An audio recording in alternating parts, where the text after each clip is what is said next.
Kapal KM Express Cantika 08 milik PT Pelayaran Dharma Indah Rute Amahai Tulehu belum tentu beroperasi. Ini dipastikan pihak pelabuhan menyusul berbagai protes lantaran tarif kapal yang memberatkan masyarakat Maluku Tengah.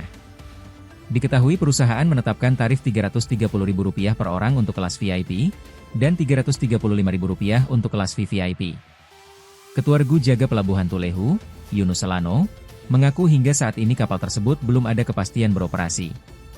Kata Selano, saat ini penumpang masih menggunakan kapal cepat yang sama rute Tulehu Amahai.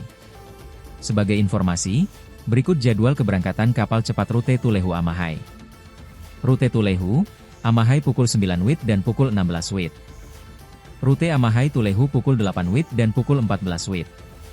Tiket kapal bisa dipesan pada loket terdekat pelabuhan dengan tarif Rp148.000 untuk eksekutif, Rp330.000 dan Rp355.000 untuk VVIP.